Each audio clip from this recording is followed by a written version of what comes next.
Buenas noches, amigos, compañeros.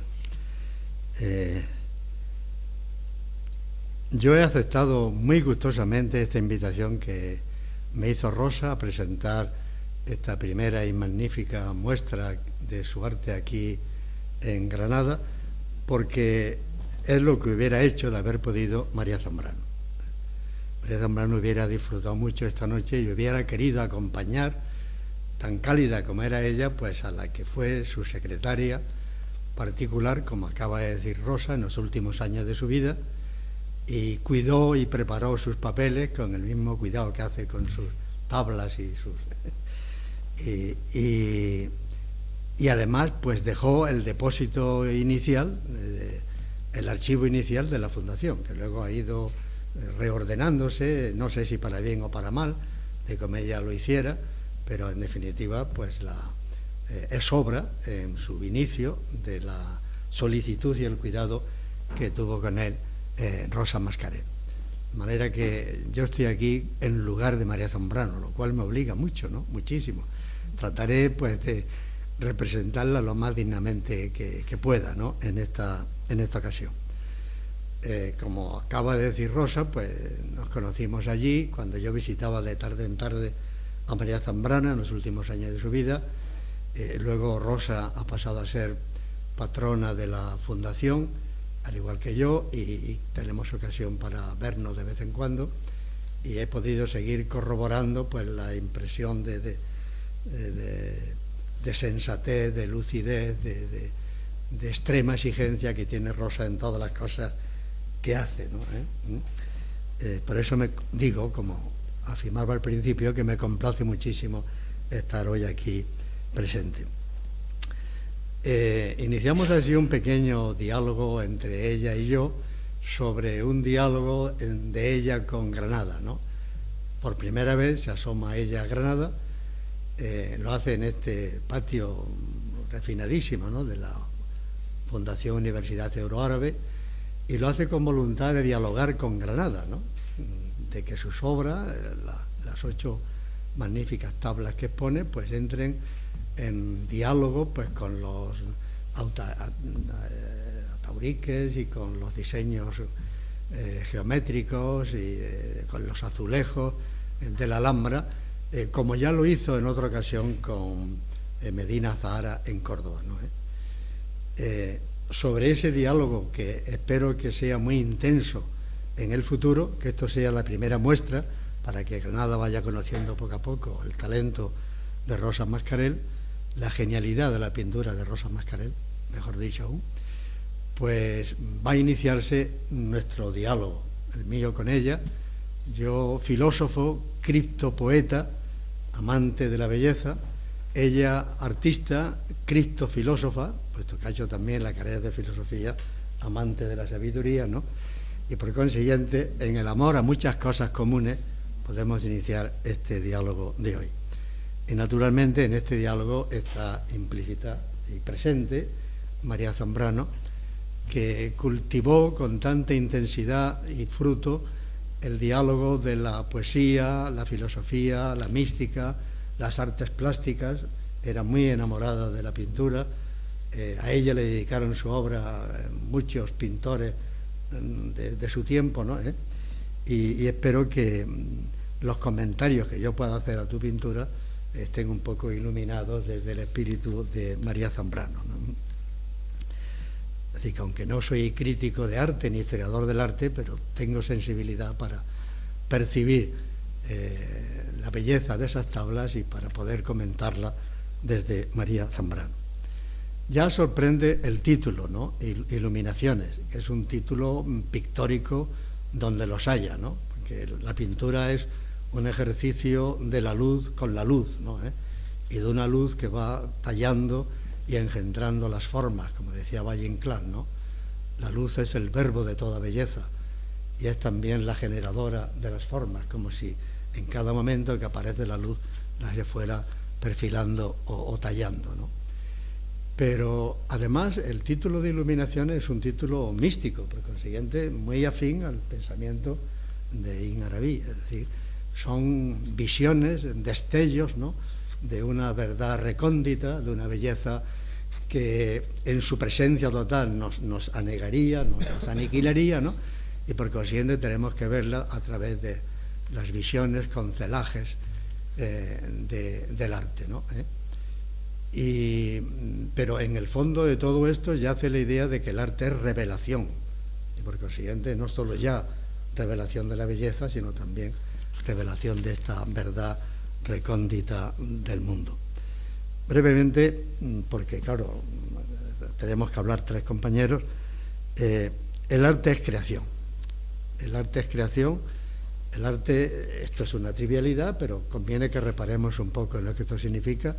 El arte inventa, es decir, descubre algo que pasaba desapercibido, y en ese descubrir lo hace mediante una serie de imágenes sensibles, con valores diversos, visuales, táctiles, sonoros, etcétera, según la índole del arte, imágenes que tienen el valor simbólico, el alcance simbólico de remitir a algo otro de ellas mismas.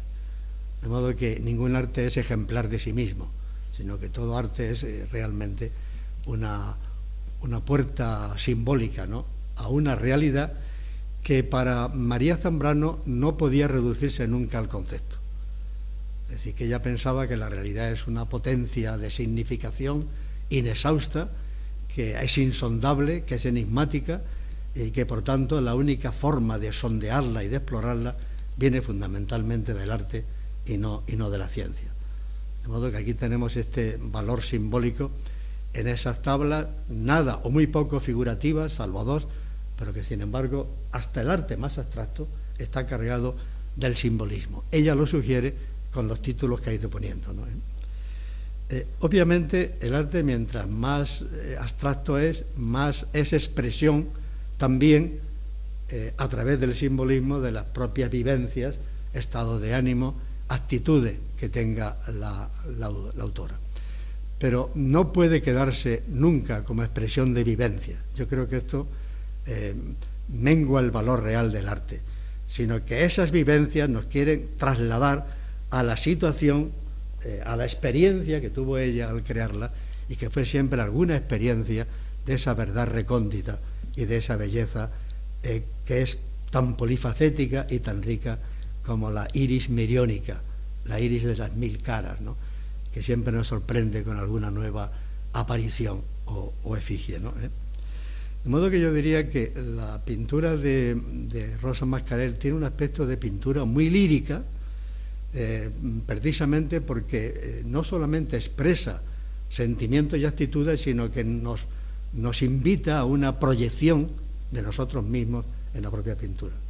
Pero a la vez es una pintura muy meditativa, precisamente porque hay muy fuerte simbolismo a través del dibujo geométrico, y el simbolismo es el que nos permite referirnos de una manera oblicua a la propia fuente de inspiración que ha tenido ella en este contacto con esta realidad a la que llamo insondable.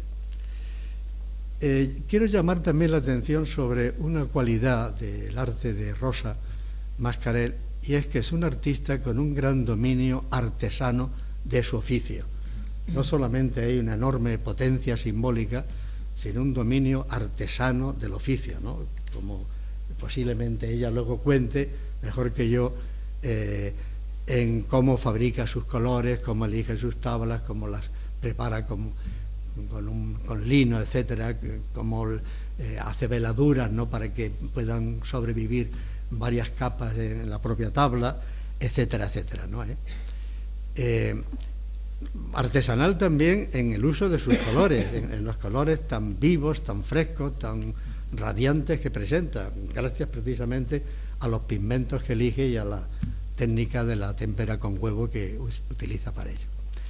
Y los colores no hablan mucho, esto tú tendrás más que hablarnos de esta simbólica del color, ¿no?, en la teología sufí, ¿no?, pero los colores, decía María Zambrano, nos hacen accesible la luz en su interior. Porque claro, los colores de algún modo es el desentrañamiento de la luz, ¿no? Es decir, justamente cuando la luz se quiebra, o cuando, si me permiten la metáfora, la luz sangra, ¿no? Y por consiguiente el íntimo desentrañamiento de la luz y el modo para acceder a ella en su propia interioridad son los colores, ¿no? Y yo creo que esto es una de las lecciones que más impresiona contemplando la frescura de los colores de la... El artista artesano, y fundamentalmente en la escultura y en la pintura, y más todavía en la pintura, entra en una relación muy directa y muy viva con la materia. Se embisca en ella, se embadurna y se embisca y se mancha con la materia, pero al mismo tiempo la hace resucitar, es decir, hace que aflore luego en todo su esplendor. Esto es una tesis que sostenía María Zambrano en contra de todo el idealismo platónico que nos había enseñado a adorar la forma, el conjunto de las formas, y la materia era, pues en fin, una ancigla, una sirvienta modestita que sirve de soporte a las formas, pero son las formas las que nos llevan al éxtasis de la contemplación. Y María Zambrano invirtió radicalmente la relación del arte con respecto a la materia y la forma. Para ella lo central en el arte está en la materia. La materia es la gran artista, porque es justamente la matriz de todas las formas, en su juego con la luz y la materia, en esa matriz fecunda, hacen surgir todas las formas, ¿no? De manera que el artista artesano llega a tener un conocimiento de trato habitual, directo, con lo carnal de la materia y con el mundo sensible, que es un mundo visual y táctil, etcétera, y sonoro, que se desprende de ella. Y eso no es fácil que lo transmitan algunos otros artistas que, debido a la idealización de su propio arte, han perdido este contacto. Esto lo llamaba Ortega y Gasset, que fue maestro en gran medida de María Zambrano, lo llamaba el mediterranismo del arte español, que es justamente esta presencia carnal, concreta y directa de las cosas. Pero María Zambrano es más que las cosas, es la materia, ¿no? Es la misma materia la que tiene que estar presente y hablarnos. Naturalmente, insisto, en este diálogo eterno de la materia y la luz. Digamos que la materia queda encinta por la luz, ¿no? Y entonces la luz es capaz de sacar de ella, ¿no?, toda esa refulgencia de formas que la habitan, ¿no? Se suele decir que puesto que me he referido antes al simbolismo, que como la pintura, así debe ser la poesía, ¿no? Eso es un lema muy antiguo del humanismo clásico, que luego Lessing en su Laoconte también populariza, ¿no? Ut pintura poiesis, es decir, la poesía imita la pintura, o debe seguir el canon de la pintura, ¿no? Pero a la vez entendía la pintura de una manera demasiado mimética, ¿no? Como mímesis de lo real, y no como imitación de arquetipos, y sobre todo como ese parto fecundo mediante la luz y la materia, ¿no? Yo creo que María Zambrano hubiera invertido esto, de que como la pintura, la poiesis, la poesía, yo hubiera dicho como la poesía, la pintura. Es decir, ella interpretaba siempre toda creación artística desde el canon de la poesía, ¿no? Aunque es verdad que para ella también lo más próximo a la creación poética propiamente dicha es la pintura, ¿no? Pero hubiera invertido la cosa. Y para aproximarnos a ello voy a partir de un pequeño lema que cierra la obra que dedica María Zambrano al diálogo entre la poesía y la filosofía, poesía y filosofía en la vida española. Dice: la palabra es la luz de la sangre.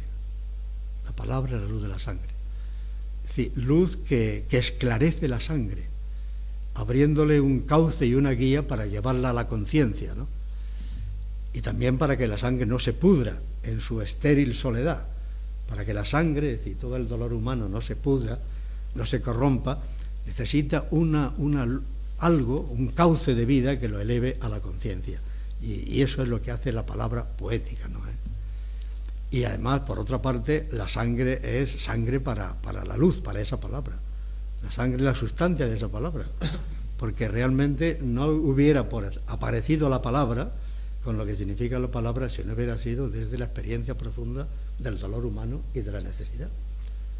De modo que la palabra esclarece la sangre, pero la sangre es la sustancia de la palabra. La palabra es la luz de la sangre, pero la sangre es el alimento de la palabra. Es decir, palabra viva y al mismo tiempo sangre enamorada. Y eso, a ese binomio es a lo que llamaba ella la razón poética. La razón poética, que era una razón sumergida, no la razón que se distancia del mundo sensible y se refugia en lo trascendente y se queda ya para siempre en ese mundo celeste de los arquetipos, ¿no? Sino que esta es una razón abatida, amorosamente, enamorada de la materia, ¿no? Que quiere salvar todo ese sueño de imágenes, de apariencias, etcétera, que engendra la materia cuando queda encinta por la luz, ¿no? Entonces, el descenso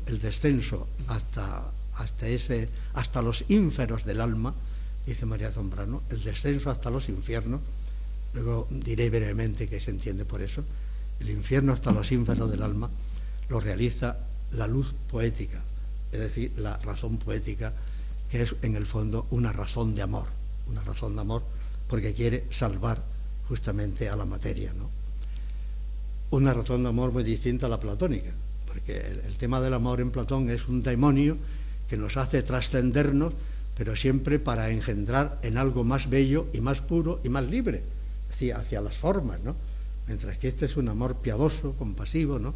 De otro tipo de amor que queda enamorado de lo más elemental humano y que al mismo tiempo lo transfigura mediante la palabra o mediante la propia creación poética. Pues bien, también la pintura, como todo arte, es un descenso a los ínferos, a los infiernos. Los infiernos es esa zona del alma donde está la pasión, donde está el sentimiento, donde están los delirios, ¿no? Por lo que hemos sufrido, por lo que ansiamos, donde se enciende el deseo, la esperanza, etcétera, ¿no? Pero están faltos de claridad. Los infiernos deliran porque están ciegos, ¿no? Entonces hace falta introducir de una manera la claridad, pero no con una claridad que venga de fuera, sino que comience a inspirarse en el propio claror que es el destello de la sangre. Como dije antes, la sangre se enciende en destellos y justamente ahí comienza a inspirársela.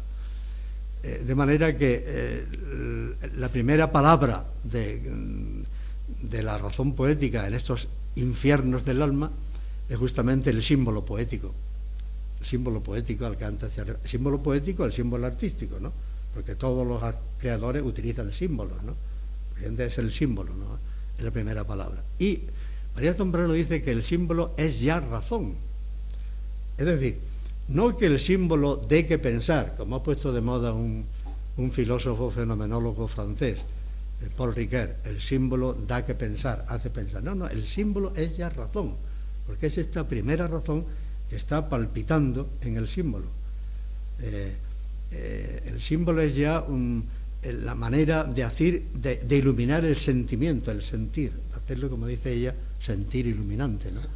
Luego vendrá otro tipo de racionalidad a descifrar el símbolo, pero ya el propio símbolo, como potencia expresiva y como símbolo de esa realidad enigmática a la que antes hablaba, es implícitamente razón, ¿no? Es ya la primera luz, la primera palabra inarticulada que hay en todo arte, y por supuesto en la pintura, por este trato tan directo con la materia.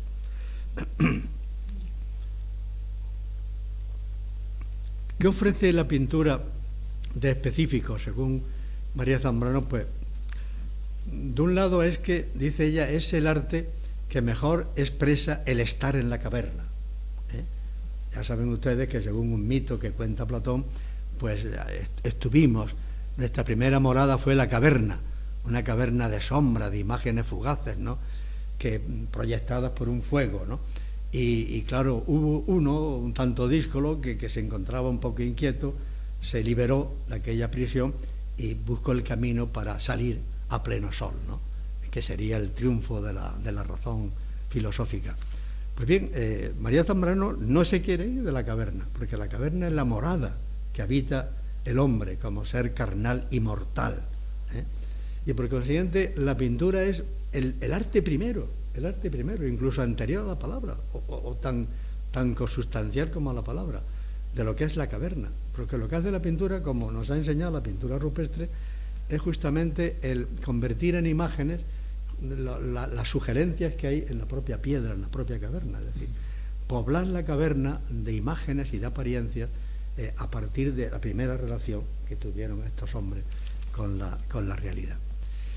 Incluso dice que además la pintura en su luz conserva la vibración de la luz de la caverna, es decir, no es la luz radiante, ¿no?, que encegadora, sino es la luz tenue, claridad aleteante, vibrante, etcétera, desde algún momento, ¿no?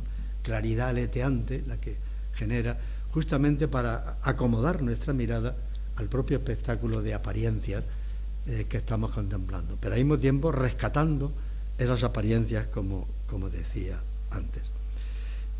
Y dice ella, la pintura es un arte temporal y no solamente espacial, porque hay en la pintura un fluir de imágenes que sin embargo se va condensando, ¿no? Pero hay un cierto dinamismo y por eso pueden fraguarse a través de la pintura lo que ella llama los sueños de la persona, es decir, sueños, no los sueños sin más psicológicos, los sueños del individuo, que son los sueños del deseo, que casi siempre son sueños obsesivos y enajenantes, sino los sueños de la persona, es decir, los sueños creadores que nos piden más claridad y por consiguiente que nos llevan a despertarnos en la realidad y con libertad, ¿no?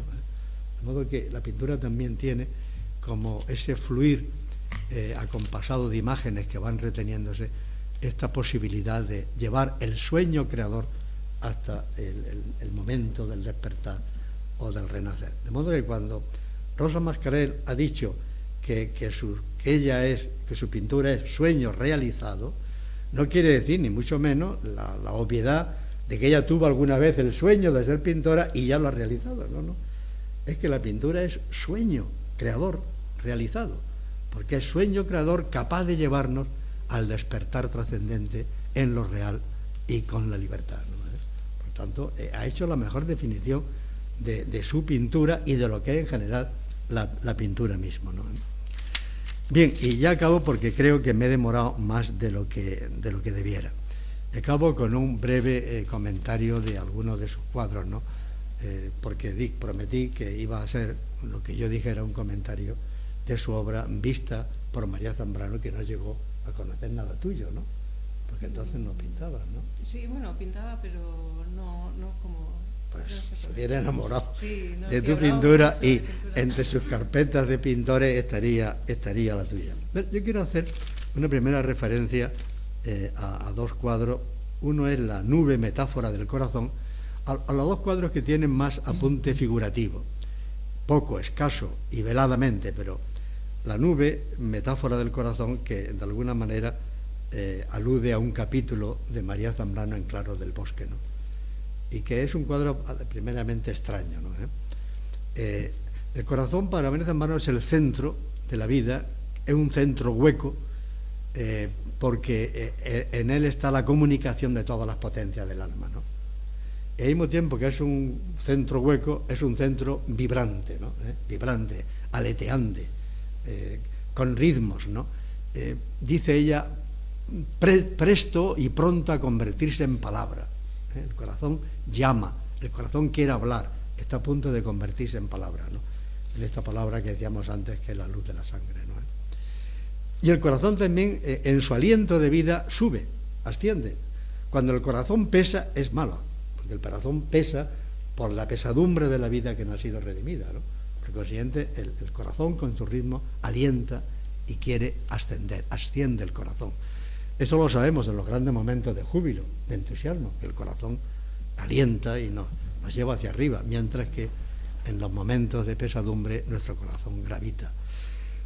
Pues bien, ella ha reflejado el corazón, el símbolo, pero con todo el simbolismo que tiene María Zambrano, lo percibiera ella o no, claramente yo creo que sí, porque la ha puesto metáfora del corazón, por consiguiente ha referido a ese momento de María Zambrano, ha querido presentarnos esa lumbre, esa nube que deja filtrar el sol, ¿no? Y que al mismo tiempo envela de alguna manera ese sol que deja filtrar, ¿no? Pero la nube tiene a su vez otro simbolismo, ¿no? El simbolismo de la lluvia, el simbolismo de la fecundidad, que lo encontramos también en otro cuadro, ¿no?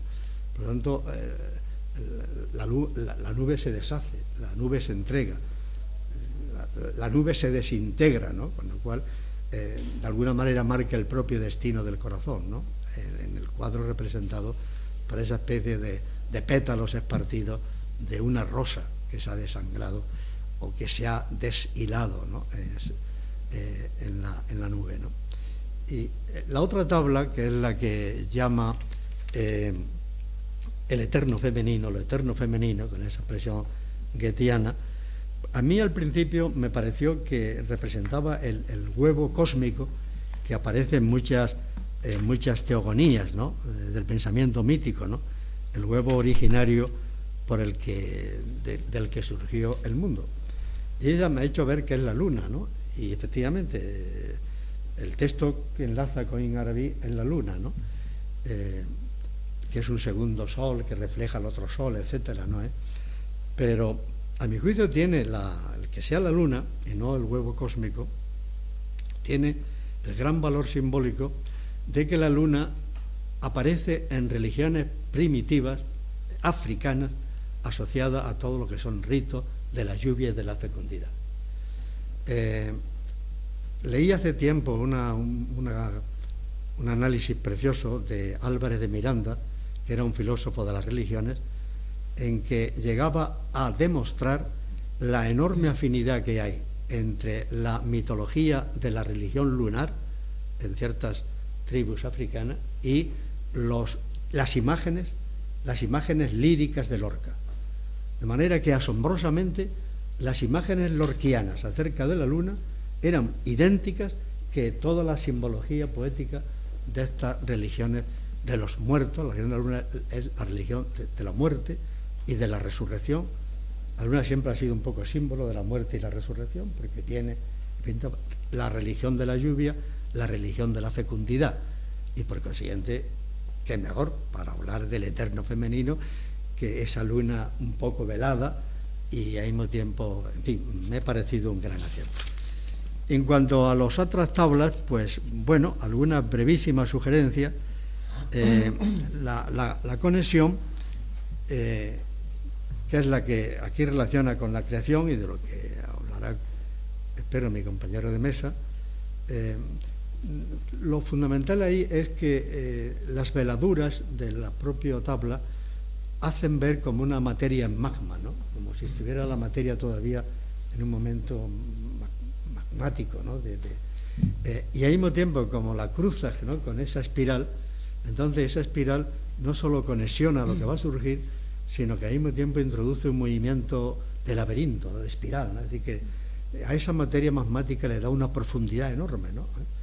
De modo que estaríamos un poco antes de que la hipótesis de Laplace acerca de la materia primitiva se desintegrara, ¿no? Estamos en ese momento en que el magma está surgiente, ¿no?, en toda su potencia, y sin embargo lo cruza un dinamismo de profundización, ¿no?, que es muy interesante a mi juicio, ¿no? Con él tiene también que ver pues lo que llama entrelazos, ¿no?, el que llama entrelazos, que para mí es uno de los mejores, juntamente con la tabla que titula Infinito, ¿no? Entrelazo, de nuevo, es este lazo continuo que genera la cadena del ser, ¿no?, el que todas las cosas están relacionadas muy íntimamente, ¿no? Pero justamente ella ha sugerido ese entrelazo, de un lado, con el juego de lo negro y lo radiante, ¿no?, ese juego de los colores, ¿no?, del otro lado, con el juego de las circunferencias muchas veces rotas y dos o tres puntas de lanza que aparecen en medio del cuadro, ¿no? Con lo cual, ese entrelazamiento resulta que es la manera de hacer fecunda la diferencia. el entrelazamiento no identifica perdiendo las diferencias, sino que es capaz de mantener todas las diferencias y el juego de oposiciones del mundo y entrelazarlas. Y ese entrelazo es fecundo, ese entrelazo es erótico, ese entrelazo es verdaderamente erótico, ¿no? Que yo creo que es la dimensión, quizás por eso tú comentarás, ¿no?, y el valor del deseo, ¿no? Para mí es uno de los más impresionantes de estas tablas, ¿no? Infinito es otro, ¿no? Infinito es otro porque la manera posible de simbolizar lo infinito es de una luz que se aleja o se acerca, ¿eh? Es decir, de algo que nunca puede objetivarse y materializarse, ¿no? Por lo tanto, tiene que estar en un juego de reflejos, como ahí marca toda la geometría, porque es curioso una idea que procede de Boehringer, de que toda la ornamentación de lazos, que es típicamente germánica, introduce un dinamismo infinito, porque el lazo puede repetirse incesantemente, ¿no? De modo que eso aparece en varias tablas, ¿no? Esa especie de dinamismo de la representación geométrica cuando se repite. Pero aquí, sin embargo, como la representación geométrica está en diversos planos, ¿no? Y el centro lo ocupa un punto luminoso que a veces da la impresión de que se nos aleja, y otra vez que se nos acerca, y otras veces que se refracta en ese color anaranjado o morado, que es el color de la pasión que tiene la tabla. Entonces, para mí es una de las expresiones más nítidas desde el punto de vista pictórico del infinito, como lo es el de la reflexión, ¿no? Que es una tabla, pueden ustedes ver cuando salgan, es una tabla donde asistimos a un desdoblamiento y a la vez a una réplica, o sea, algo que se desdobla y que se replica, ¿no? Y marcando el desdoblamiento y la réplica en el cambio de color, un color más frío, el azul, un color más cálido, el morado, el rosa, ¿no? Y al mismo tiempo jugando la reflexión, jugando con el tema del espejo y la claridad trémula del espejo, ¿no? Que enlaza con esa parábola árabe que tú cuentas al principio y que posiblemente tú refieras, ¿no? De modo que eso también un cuadro, no digamos ya pues la divina proporción, ¿no? Que asistimos a un tema absolutamente pitagórico, ¿no? De ver cómo casi tocamos la música de las esferas, casi la oímos, ¿no? Precisamente por esa absoluta consonancia, ¿no?, de todas las formas a partir del triángulo y la circunferencia, ¿no? En ese juego de inscripciones de lo uno en lo otro, ¿no? Va apareciendo la proporción divina del mundo, ¿no? Y eso nos lleva ya directamente al éxtasis, Otra idea de María Zambrano. Dice María Zambrano que toda belleza genera un vacío alrededor. Es como de pronto una teofanía, la aparición de algo maravilloso que genera un vacío porque viene de muy lejana y se va hacia lo muy lejano. Queda un momento, aparece y se va, una especie de como esas súbitas apariciones en los claros del bosque, ¿no? De tal manera que toda belleza genera un vacío. En el umbral de la belleza estamos a punto de ser succionados por ese vacío. Ese vacío tira de nosotros y nos enajena en la propia obra. Y cuando en un momento somos arrebatados por esa presencia de la propia obra, a través de esa vivencia del vacío que succiona, entonces tenemos el éxtasis de la visión. El éxtasis de la visión, ¿no? Luego la presencia se va o se aleja y tenemos que recrearla de nuevo a base de los símbolos artísticos. De manera que yo creo que María Zambrano hubiera disfrutado enormemente contemplando estas tablas, ¿no? Hubiera hecho posiblemente comentarios aún más finos de los que yo he podido hacer, ¿no? Lo hubiera guardado con un cariño excepcional, como guardaba todos los álbumes de poesía que yo, de pintura que yo he tenido el conocer. Y insisto, yo tengo esta noche el júbilo de que le hubiera gustado a María Zambrano que yo acompañara a Rosa en esta su primera presentación en Granada, que debe ser el preludio de otras muchas presentaciones cuando se vaya conociendo su gran obra. Muchas gracias.